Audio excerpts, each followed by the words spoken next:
to another episode of Tropical Tidbits, the official podcast of the Florida Tropics Academy. As always, I am Captain Mortgage, and I'm joined here by my man, Michael Riskin, the president of the Florida Tropics. And we are joined here today by a very special guest. This one I've been super excited about. We have none other than Dr. Ellen Suarez Pinzas. How'd I do? Perfect. Oh, yeah, see? He's like teaching my tricks. I know, look at that. So we're going to get into some psychology today. So kind of the mental side of youth sports, which I think is very underappreciated. A lot of people get into the technical side of the game and the development, but they forget that the mind is really where the separation is from great players, from good players. So let's get a little bit into your background. Let's tee you up for our audience, and then we'll kind of get into the discussion. So you are currently practicing well over 5 years now here in the Central Florida area. You are licensed in clinical psychology, adolescent. So I'll be calling you up in 2 years when my son becomes a teenager. And of course, the one we will not be getting into today, which is couples counseling. My wife does watch this podcast, so we on purpose will be avoiding that topic altogether. And Jared and I haven't been doing the podcast long enough to, but maybe in a month or two. Right. Maybe another day. We'll save it for another day. So no couples counseling, off the table. All right, so let's get right at it. The power of thoughts. All right, so let's get into that. Let's go heavy. Let's go deep right out of the gates. But before I did mortgages, I worked as an entertainer, a singer. So I have performed on cruise ships, off-Broadway shows, national tours, you name it. And one of the most eye-opening things of my career was being what's called in the present, like being present with your audience and with your castmates. Early on, I was not very good at that. So I would mess up lyrics, mess up choreography a lot because I was getting ahead of myself and thinking into the future. And once I really understood what being in the present meant, my career got better. It did. It exploded. I got cast more in different shows. And so kind of going off of that premise, because a lot of people don't really understand what being present is and how powerful the mind is at creating false narratives if you live in the future too much. That really doesn't exist. It hasn't happened yet. So it can be a fear mentality. Or maybe something happened in your past and you keep reliving that over and over again, but it's gone. So let's get into being present, how that may relate to youth sports, and let's just take a deep dive. All right, let's go. Yeah. So I think you are really nailing it, starting off by being in the present, right? Our minds go in a million different directions, and this is the same for our kids, right? They are really going in so many different directions. And our mind has the beautiful ability to do that, number one. But number two, if we're not careful and we don't practice it, because it is a skill, being in the present, right, then we allow that to kind of control us instead of us controlling our mind, right? And so when we think about our kids and think about them in different situations, we want them to learn those skills, how to be present and not be kind of held hostage by their minds, by their fears, by their anxieties. What's going to happen tomorrow? Oh no. Think of all the things that just throw themselves into your mind. And it's so hard to control our thoughts. Yeah. Yeah. Well, I think we've all been there. It happens all the time. Even while you were talking, I had to fight myself to not think, okay, well, what am I going to say first? Right? So all the time this happens. So what can we do about it? How can we help them? Well, and that's kind of where I'm going with this, is because we talked a little bit with Lucas in our previous podcast about mistakes and how they're part of the game of soccer. And especially at a youth level, mistakes are guaranteed. They're unavoidable. That is the game. But so often you'll see kids in body language and even parents on the sideline, coaches, you name it, that they dwell on that mistakes, and the play doesn't stop. The play continues, but we're still stuck on the mistake that occurred before. So bringing this full circle and kind of getting back into the game of soccer, to the academy, to youth development. So what are some skill sets or maybe even some techniques that the kids themselves can utilize to kind of help them, one, get over mistakes quicker, stay in the present where they can be more effective. And we'll curb the coaches and the parents for now. We're gonna get heavy into those in a second, but let's just focus on the kids for now. What are some things that they can do to really understand and utilize? Because when you learn how to do this, and speaking firsthand, it's a very powerful thing that you can accumulate. It is, and it is a skill. It's something that we have to learn and then practice and get good at, and even then, we still have to re-practice it. So when the kids are on the field, we see it so often. You can almost see in their own body language, there's a mistake made. And then they're still thinking about the mistake. The field continues, the game continues, the ball's still rolling. They have to recover quickly. Recover, readjust, refocus. Yeah, that body language thing is so key, because as a coach on the sideline, and then even as a parent, you get to know your players and obviously your own kid, and you can tell the body language, like, oh, okay, it's going to be a good day. She's getting after it, or, oh no, so-and-so, the shoulders are slumped. They're, how to, as a coach or maybe as a parent, how would you advise, because I'm an optimistic guy. I can be annoying in the sense of like, well, let's go, we got this. But I understand in the moment, 14, 15-year-old kid really probably, that's maybe not resonating all the time with them, no matter how chirpy I am or give them a pat on the back. What are some maybe techniques or advice you would give a coach or a parent to get them out of that funk? I know each kid's different, but is there's something maybe? Yeah, I think you're right. Each kid is different. And then each kid at different times in their life might need different things. So there's not one right answer, but there is definitely some things you can do preventatively, and then ways you can practice so that when they are in those moments, they are on the field, they are really, how do they recover, right? When they do mess up, when they are in their head and they're maybe too much in the present and we need them to keep going, how does that work? And how do they get through that? So, but really I would say start with the car ride on the way to practice, not even a game, start at practice. I think it was one of the podcasts previously, you guys were talking about how important the practice itself is, right? How much you need them to practice like even harder than you would during the game. Right, that's right, yep. So you want that mentality. That's a great great time to practice that. What do they need on the way there? There's lots of pre-game rituals or pre-practice rituals that you can offer to them and let them know ask them, see what works for you. We're going to try and work on our mental ability. We're going to try and work on, getting you in the strongest, best mental shape that you can be in. Just like we encourage them to physically try their best and physically really go out and give their all, you also want to do that mentally.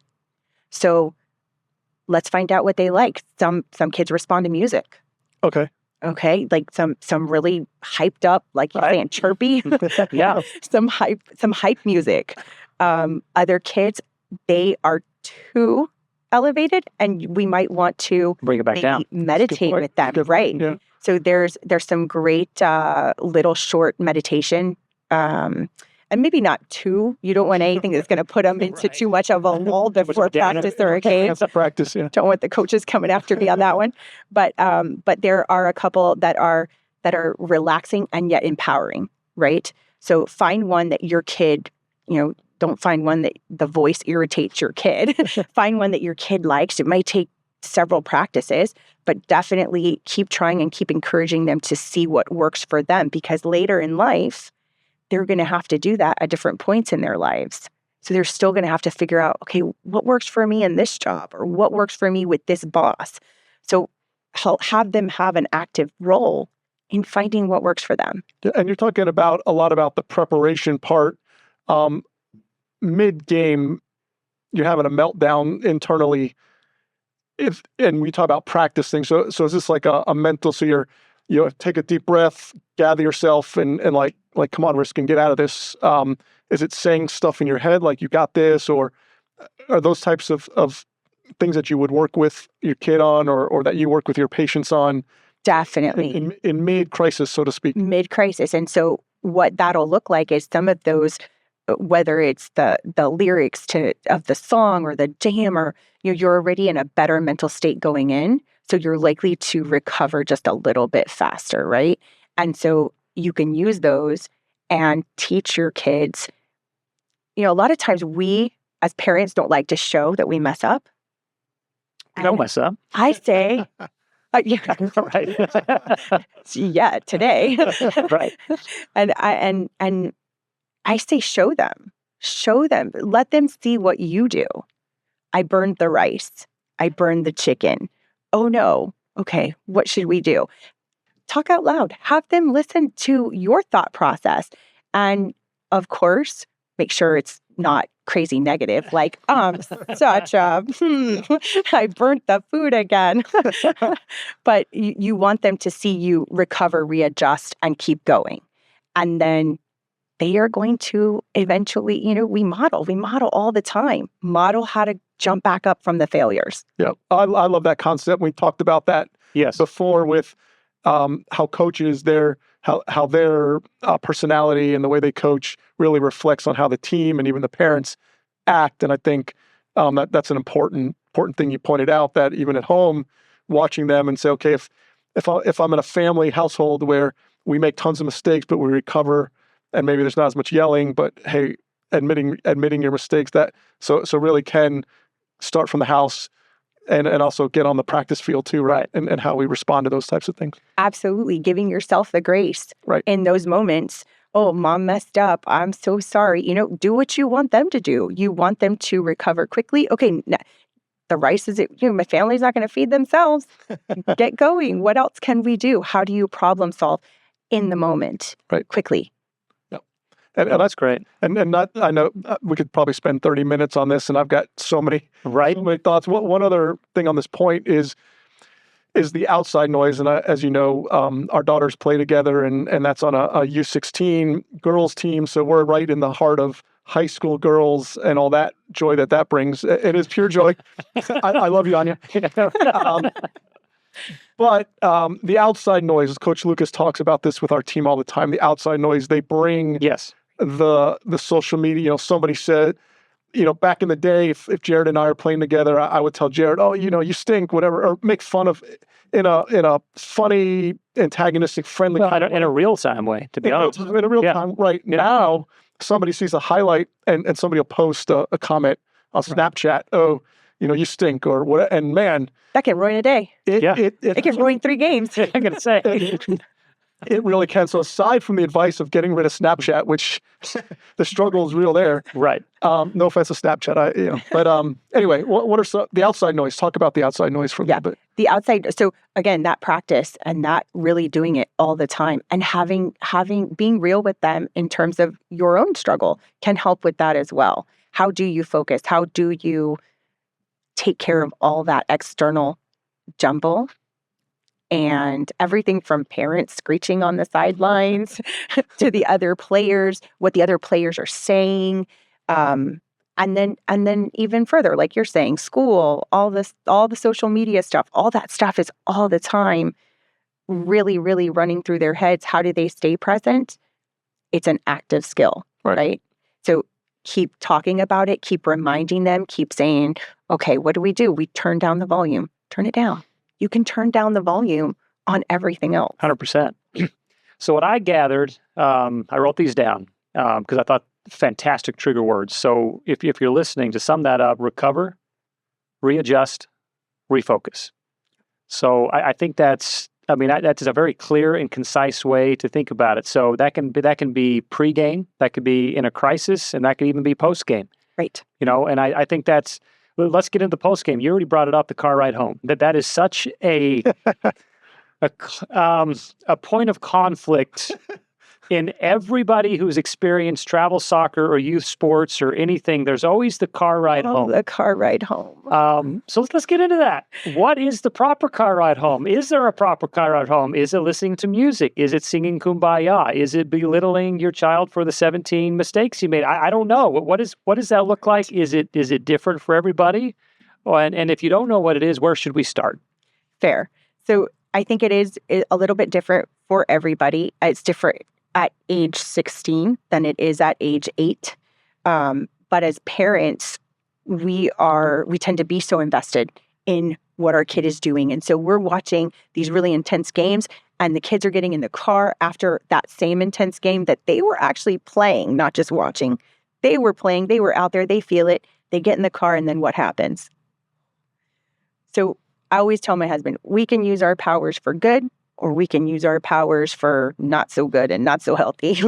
What are we going to choose? We have the ability to choose and really teach them something in the moment, or really focus on what they're probably already berating and belittling themselves for. So, and Coach Lucas has said this many times, the car ride home isn't the time to talk about the gains. Interesting. Okay. Okay, so what does the car ride home sound like? Right. Is it silence? I've had parents that come up and say, well, that's going to be a pretty awkward silence. It might be. But for my 15-year-old, it's not necessarily a bad thing. Right. Her discomfort with her own performance is not necessarily a bad thing, nor do I want to take that away. Right. Now, my instinct as a parent is to take it away, right? When our kids are uncomfortable, we want to help them. We want to get rid of that uncomfortableness. We want to say, oh, yeah, honey, or at least I do. Oh, yeah, honey, that ref, it was all them. Bad calls all the way. Let's not even start with your teammates or your coach or the other parent.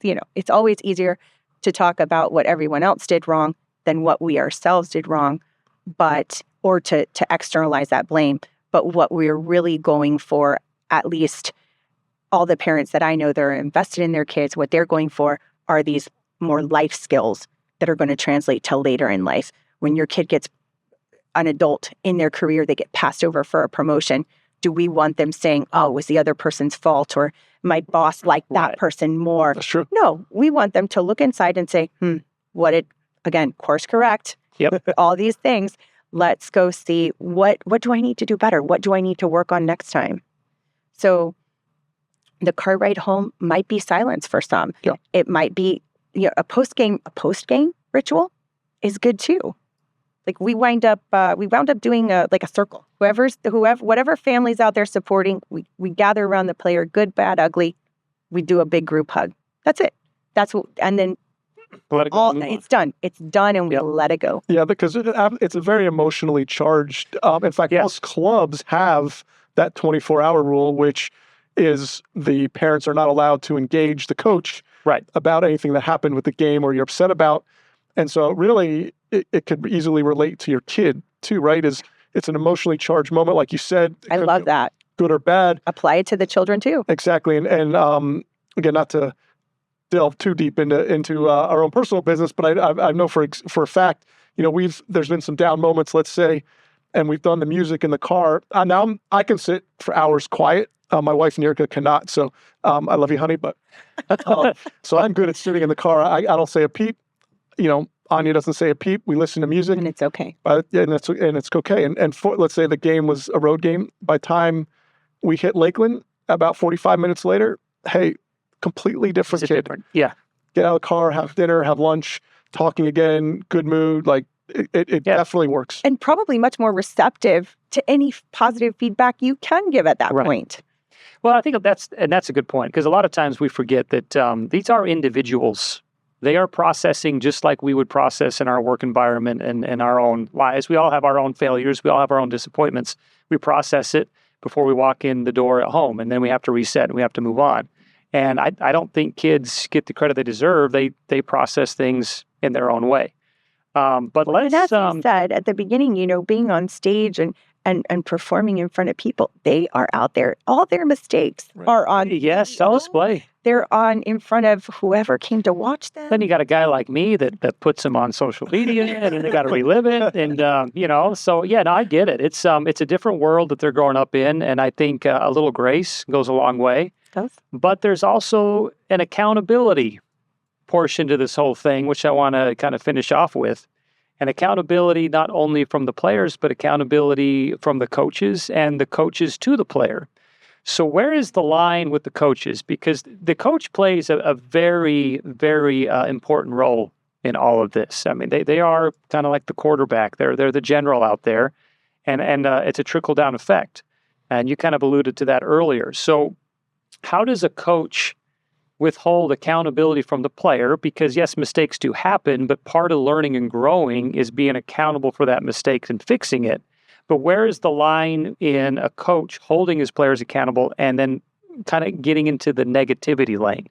I know for my son, I mean, I know him very well.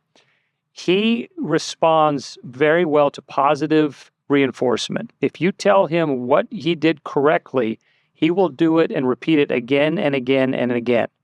You can use the positive reinforcement and couple it with some course correction, but you have to have a piece of the positivity in them to get him to correct. Now, that's just my son. Every kid's a little bit different. So what is your advice to the coaching out there? Maybe someone listening that's a new coach, or maybe some coaches that maybe they have a reputation for being a little overbearing or negative. Sure. I think understanding that each kid is so different, but at the end, they're all pretty much the same in terms of just all of us. Who no one really likes to be hit hard where our faults are.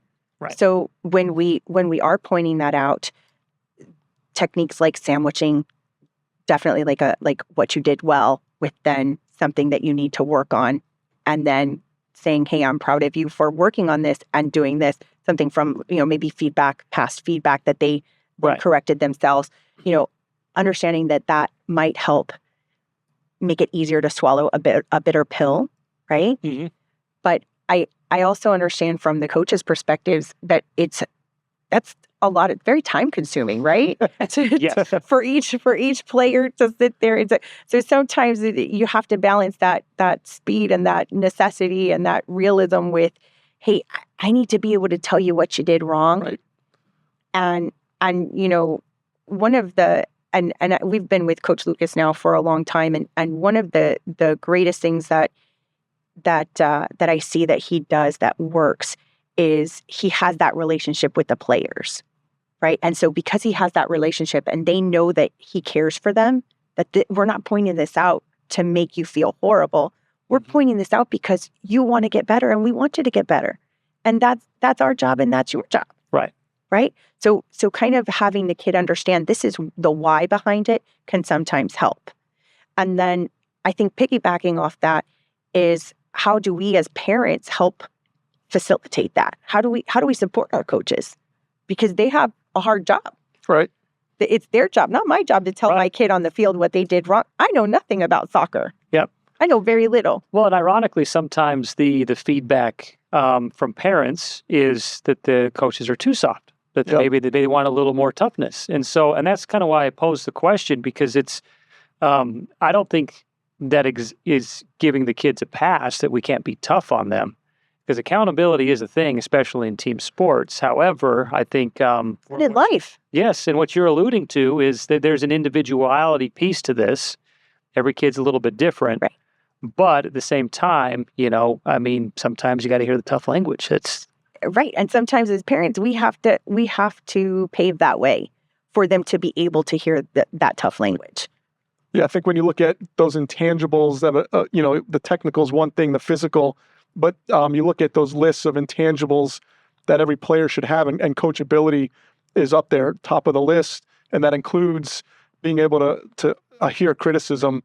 Are you coachable? So if I tell you, hey, you need to fix this, are you going to completely melt down, right, and shut off the rest of the practice, or are you going to say, hey, okay, what's coach trying to tell me here? Let me go execute that. It's not, I'm doing bad. if I do this, I can do better.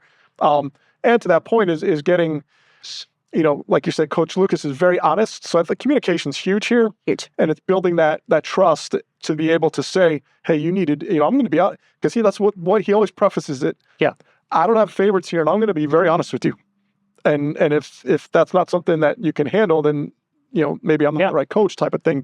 And he doesn't do it in a mean way. Nope. But he's very direct and very honest. Like, Jared, you need to work on this, or you're not going to. So setting expectations. Yeah, no, that's great. And I think understanding the coaches too, and the parents to understand that show me a kid that you're going to course correct them or give them some criticism, and they're going to be like, okay, coach. Right. They might have a blank face. They may have a mad face. They may show you with their body language that they are not accepting it, but it doesn't mean that they won't come back around. And that's where the parents play a vital role, right? As parents, we can turn around when our kid comes home and says, well, coach said this, and we can turn around and say, I don't know why he would say that. I see this. No, you want to back your coach up. We have the best coaches. Right. Why we need to trust them. Yep. We need to absolutely say, okay, how can you work on that? How can I help you work on that? What do you think about that? But open those communication and honesty. Hey, the point is we gotta be able to course correct. Yeah. Man, that is such a great point. And like you guys said, it's a life skill where, yes. If you can't be coached, first of all, there's a good chance you're probably not going to be invited back to the team next year. Right. And then in life, if I'm an employee that I can't course correct, as you guys have said, it's not going to work out. Yeah.